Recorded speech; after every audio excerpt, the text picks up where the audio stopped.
Master Kenway! Master Kenway! Yes, may I help you? Charles Lee, sir. A pleasure to make your acquaintance. I've been asked to introduce you to the city, help you settle in. Oh, no need, sir. I've arranged for your bags to be delivered to the inn. Are you by any chance John and guy's Isabella's eager. son?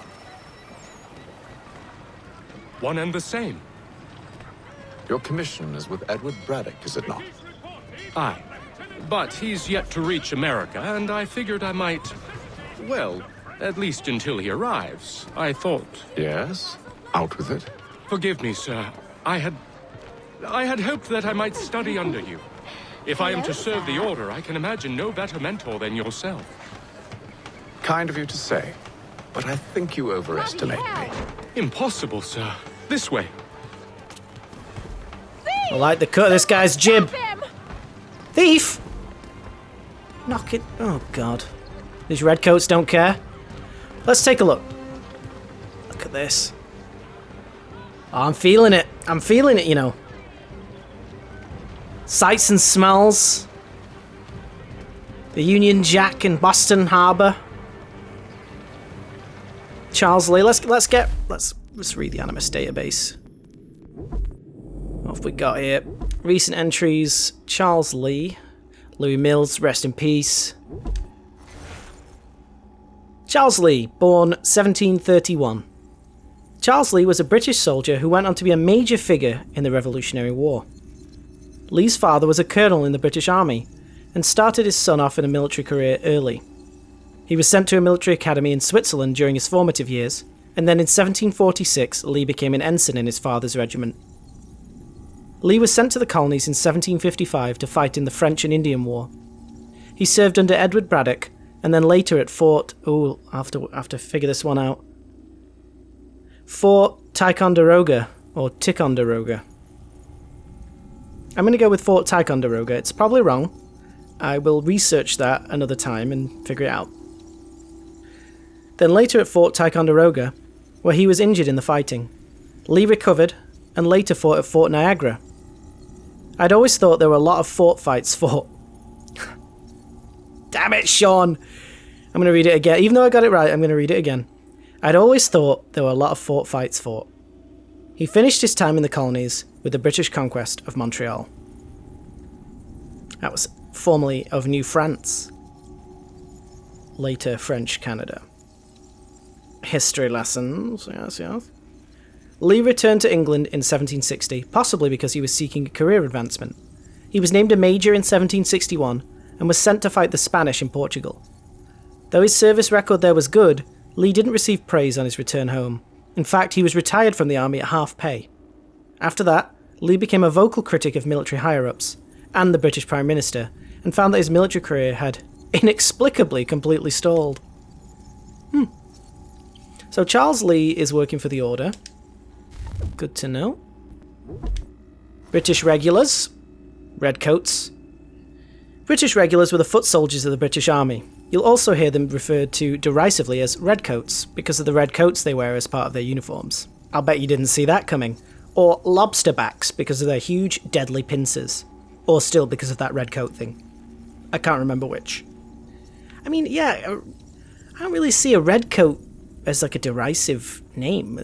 It's just a literal description of them. Lobsterbacks, I get that. Like, you know, someone, if I was wearing that and someone, hey, lobsterback, I'd know they weren't being, like, nice to me. I was like, hey, redcoat. I'm like, yes, that's me. That's what I'm wearing. Regulars in the colonies were notoriously underpaid, and many looked for work outside of their army duties to make ends meet. Of course, their room and board was paid by the government, meaning they could charge lower than average rates for their work. Since unemployment was high in Boston before the Revolution, you can imagine this made the redcoats rather unpopular among people they were taking work from. That and their huge deadly pincers. Oh, Shawnee! Shawnee! Right, let's follow Chuck. Yeah. I'm feeling it. Feeling the vibes, Charles. Loving the new world so far. Boston's quite a lively city. There's all manner of things to see and do. Once you've settled in, I suggest you take some time to walk the streets. Who knows what opportunities you might discover. Who knows, indeed. Hold a moment. I need to fetch a few things before we get to work. Oh, whoa. While you do that. Was that in the game? No, don't tease me, doggy. Oh. I missed the opportunity to pet him. Okay, follow Charles Lee, find a general store. Let's have a look. General store, I assume, is over there. Oh, it does zoom right out, doesn't it? So, as the ocean is land. Okay. Darker area is land. Ocean is this swirly, jaggedy bit. I want to pet the dog. Let me pet you! Halt, dog! Oh, there'll be other dogs. I guess there'll be other dogs. Is this a general store? Williams and Sons Goods and Furs. Oh, I thought that was a door I could go in. Oh, sorry. Excuse me. Ooh, watch out for that red coat. Right. Let's get invested in the streets here. Very lively. Great atmosphere. Great look. Yeah, I'm definitely feeling it. Markets. Okay. Markets. There are a number of public markets in the colonies, meaning you can get supplies easily. Of course, paying for goods is another matter, as currency was incredibly complex. People paid in English, Spanish, French, and Portuguese coins. Oh, let's start that again. People paid in English, Spanish, French, and Portuguese coins, wampum, New Jersey and New York bills, magic beans, laundromat coins, the list goes on. We've simplified everything down for you in the Animus. You're welcome. While some markets sold a variety of goods, like Faneuil Hall in Boston, I've been there, others were more specialised. New York's County Slip was mainly a fish market, though like most markets it sold a little of everything.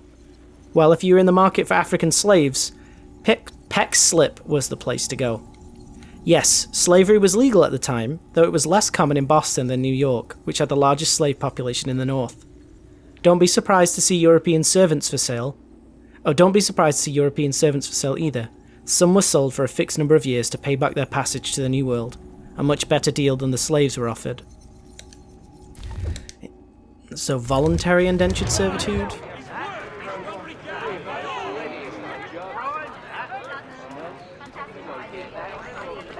Why are you... They're gonna steal. Don't you try and steal! Don't do it! Stay away from me, kids!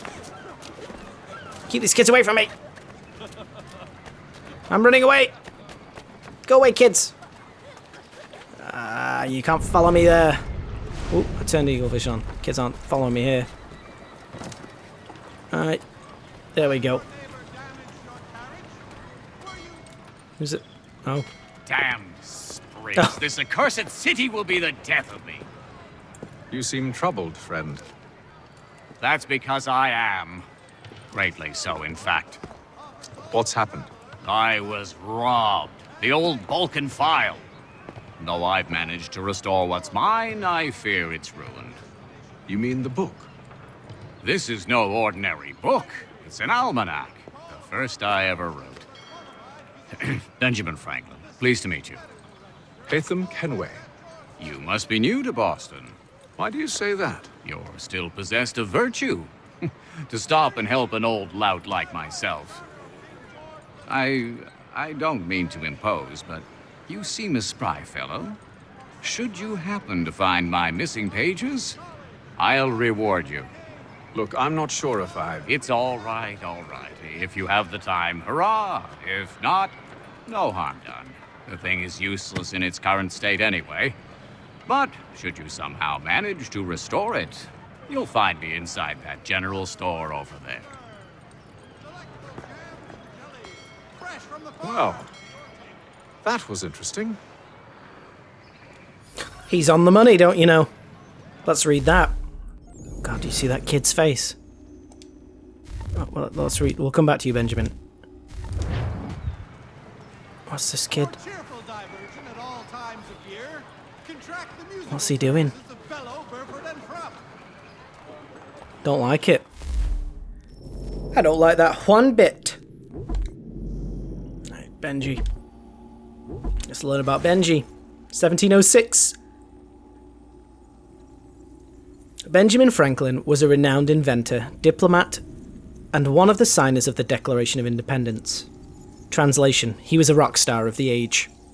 Benjamin Franklin was born in Boston in 1706, the 10th son of a soap maker. 10 sons! I guess his parents couldn't afford a television. And also, there was no television. Oh, Sean, you cad. He began working for his brother in 1718 as an apprentice printer. However, their relationship was rocky, particularly after the elder Franklin found out that young Benjamin had been writing for the paper under a pseudonym, Silence Dogood. And writing an extremely popular column at that. Human nature being what it is, the fact that the column was popular was probably the bigger problem.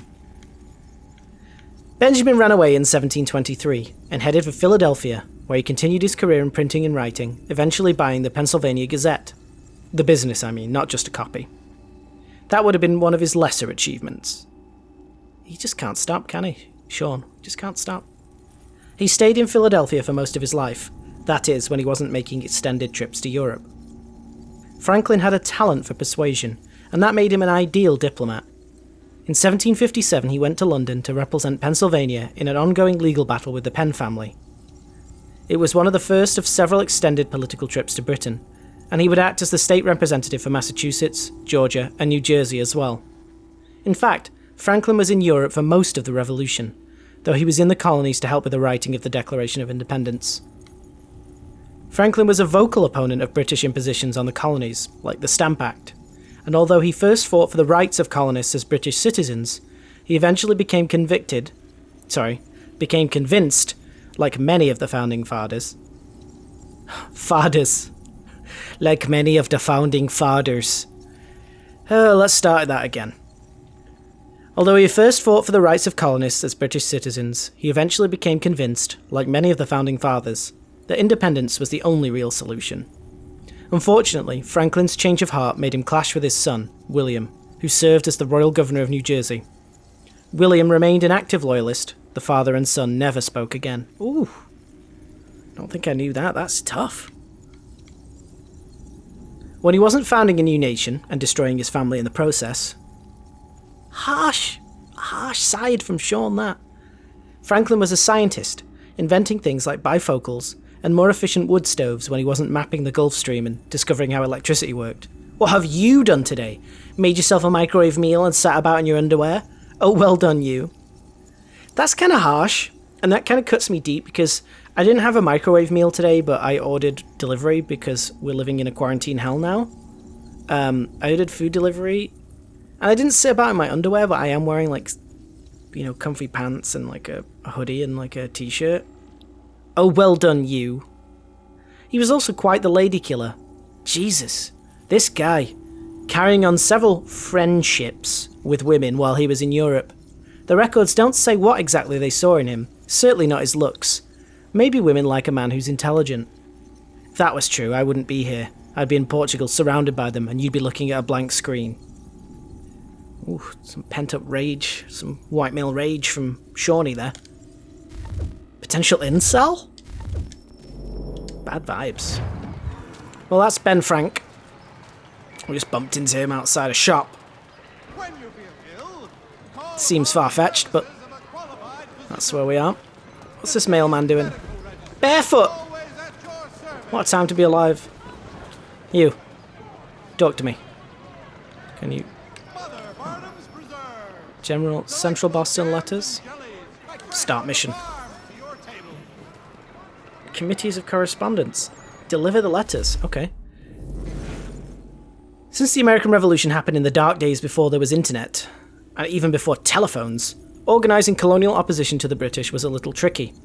I don't want to make you cry, but these clowns didn't even have dial-up. Dial-up. The solution was to send out riders bearing letters to inform colonists in other areas what was going on. These became known as committees of correspondence.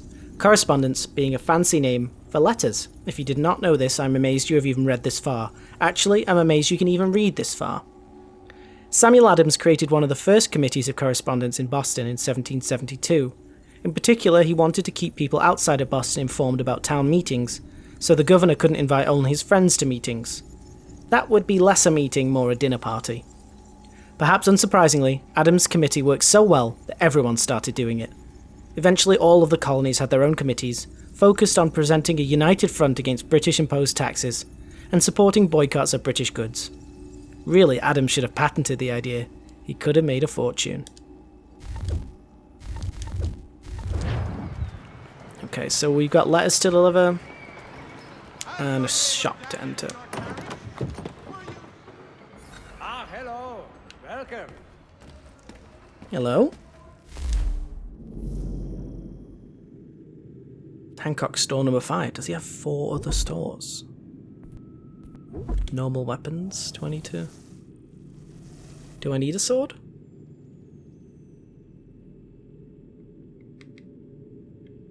Do I need a sword? Do I not have a sword?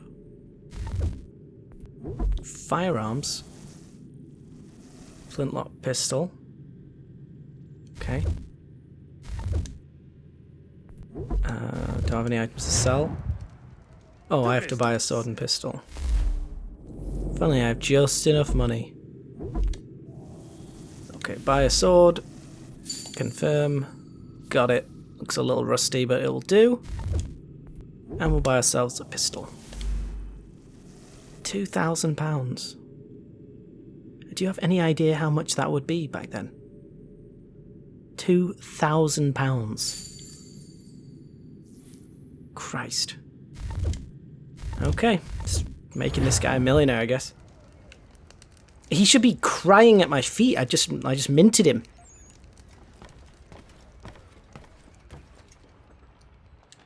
Okay. Open R1 to open the weapon wheel. Use L to select the sword.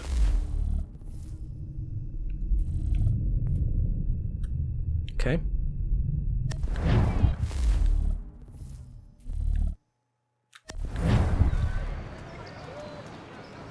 Press strategy. It's quick inventory. Okay, that seems good.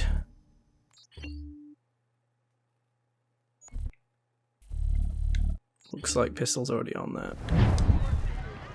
Okay, follow Lee to the Green Dragon on horseback. Has he procured me a horse? Cat. Can I? Yes! Yes! Cat! 2 cats! Pet you again! Love it. What about this dog? Yes! Haytham Kenway is a friend to animals. Alright. Mounting up. We ride for the Green Dragon Tavern. The proprietors are eccentric, but the rooms are spacious and they do not pry. Have you been told why it is I've come to Boston? No, Master Birch said Ooh. I should know only as much as you saw fit to share. He sent me a list of names and bade me ensure you could find them. And have you had any luck with that? Aye. William Johnson waits for us at the Green Dragon. How well do you know him? Not well, but he saw the order's mark and did not hesitate to come. Prove yourself loyal to our cause, and you may yet know our plans as well. I should like nothing more, sir. Okay. Well, that's... we got another entry. Sorry about all these entries, but it's important to give context, you know? Bit of lore, never hurt anybody. So we got Faneuil Hall, which is a famous place in Boston. Don't let the French spelling confuse you. Oh, yeah. I'm saying it wrong. Don't let the French spelling confuse you. The name of this building is pronounced Faneuil or Fanel. Which one? Faneuil. Fanel. Faneuil, Fanel. Okay, we're going to go with Faneuil. It's pronounced Faneuil or Fanel. Getting it wrong is a good way to indicate you're not from around here. But it's also a great way of proving you're not French, which in my experience is a real boon. Also, if you want to pass as a local, you should take a good look at the weather vane. It's a Boston landmark. Legend has it that in the War of 1812, suspected spies were asked what was on top of Faneuil Hall. Only a true local would be able to say it was a grasshopper. The building was named after Peter Faniel, the local merchant who paid to build it. It was meant as a place for local farmers to sell their goods so their carts would stop crowding the streets, and also so you didn't have to walk near farmers. However, it's the meeting hall on the second floor which gives the building its nickname, the Cradle of Liberty. That's rather ostentatious, and dare I say, American as a nickname, but it's not inaccurate. People met here to protest the Stamp Act. The first anti-tea tax meetings were also held here. Anti-British meetings occasionally drew crowds so large the building couldn't even hold them, at which point they all went to the Old South Meeting Hall. During the Siege of Boston, the meeting hall here was made over into a theatre. Since plays of any kind were banned in Boston under ordinary circumstances, something I think should still be a law, actually, this is yet another example of the British loyalists sticking it to the rebels.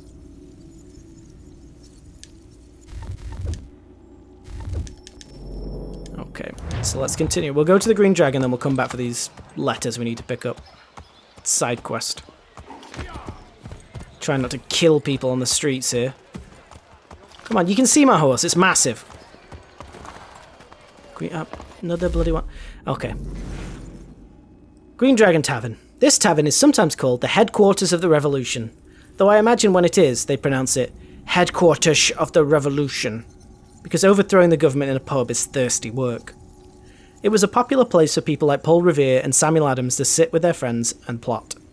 Up until 1754, the tavern was owned by William Douglas. When he died, his property was left to his daughter, Catherine Kerr, and his nephew, Cornelius Douglas. They divided their inheritance equally, and it seems got along famously.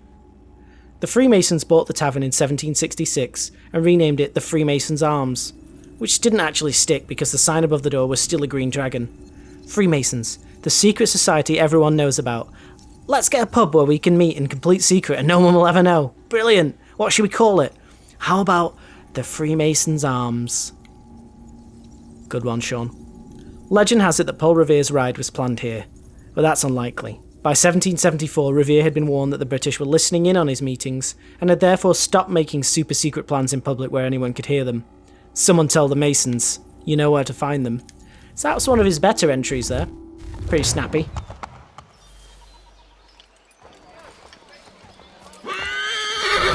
Oh, that's an angry horse.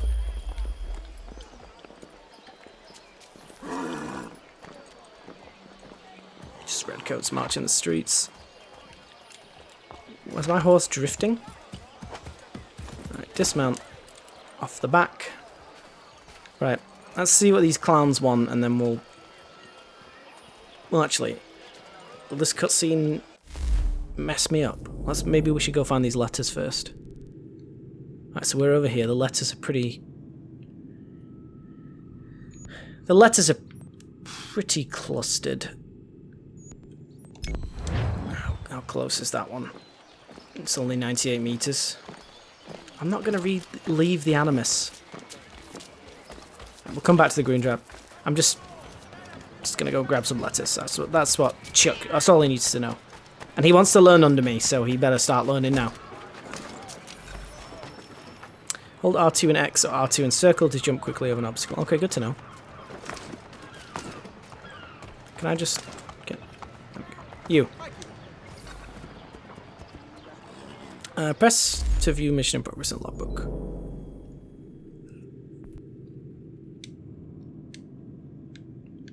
Can I not?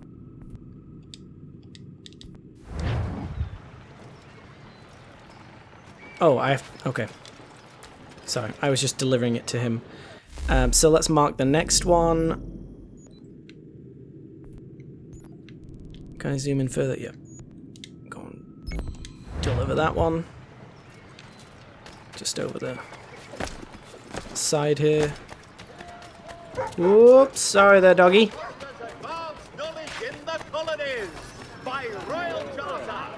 Hello, mate. You can have your letter. We'll go this way for the next one.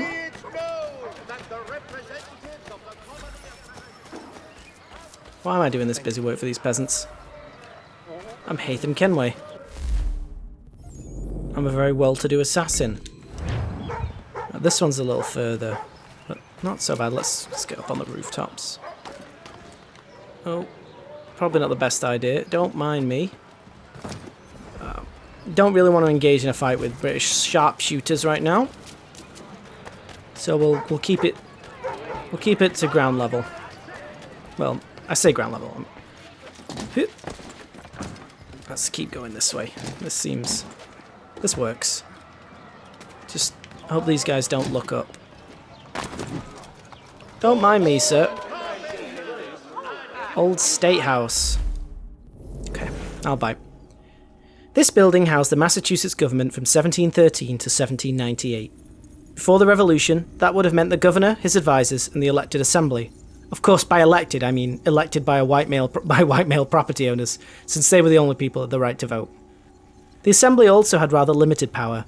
The governor had a veto over anything they decided, and on occasion dissolved the assembly when they didn't vote his way. Less a governor, more a dictator. In 1767, a gallery was installed above the meeting floor here, so the general public could watch their legislature at work. This was a very novel idea at the time. Of course, some of the representatives probably regretted the decision later when crowds used the area to heckle those who voted pro-British. Then again, perhaps that was the point all along. The government moved out of the building to a bigger space in 1798, and the old building was turned over to merchants, including a wine cellar and a wig maker, making it the colonial equivalent of a shopping mall, though one that mainly dealt in wine and wigs. Now we know about that. Come on, Haytham.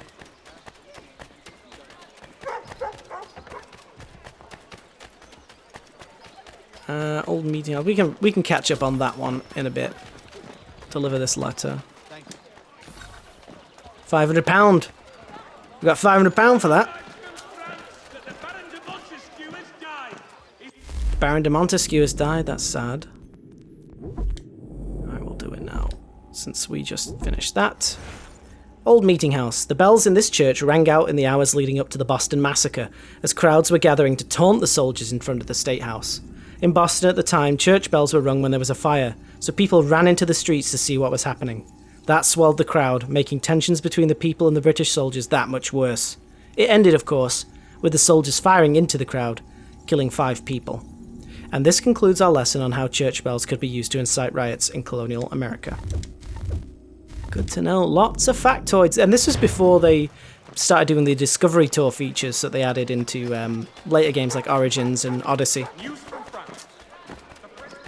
Right, now we need to sprint back to the mission.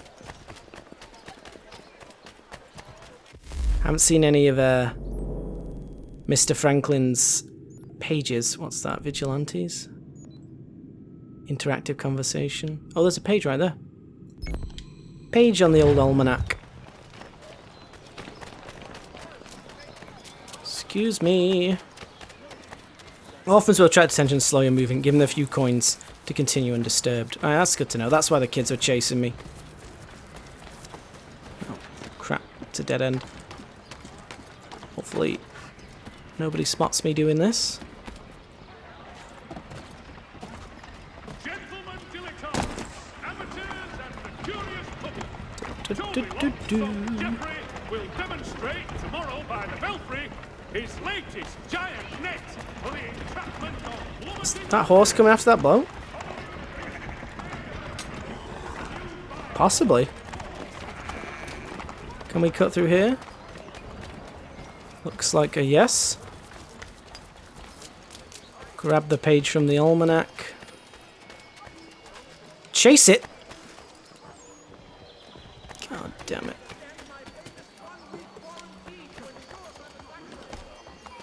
I didn't expect that. No, get down. This way. It's lost! Right, now, I wasn't prepared for that, so we will be prepared in future. Lot of soldiers on the streets right now, lot of soldiers. Let's go on, come on Chuck, I'm back.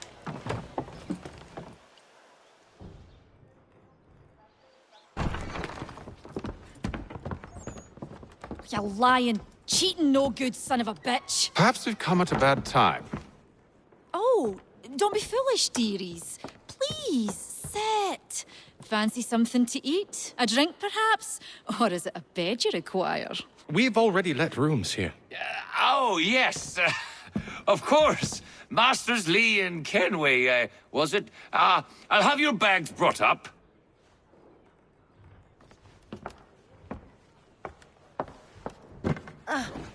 Do you require anything further? Only privacy.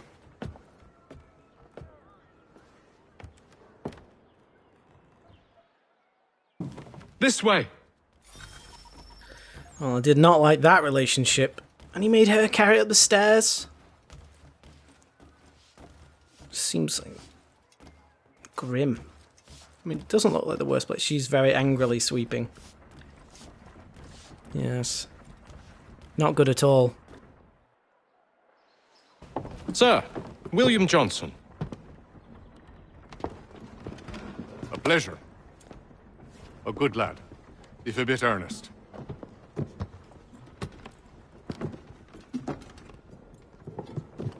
I'm told you're putting together an expedition. We believe there's a precursor site in the region. I require your knowledge of the land and its people to find it. Sadly, my research has been stolen. Without it, I'm of no use to you. Then we'll find it. Do you have any leads? My associate, Thomas Hickey, has been making the rounds. He's quite good at loosening tongues. Well, tell me where I can find him. I'll see if I can't speed things up. We've heard rumors of bandits operating from a compound southwest of here. You'll likely find him there. Charles? Sir, We'd best be off. of course.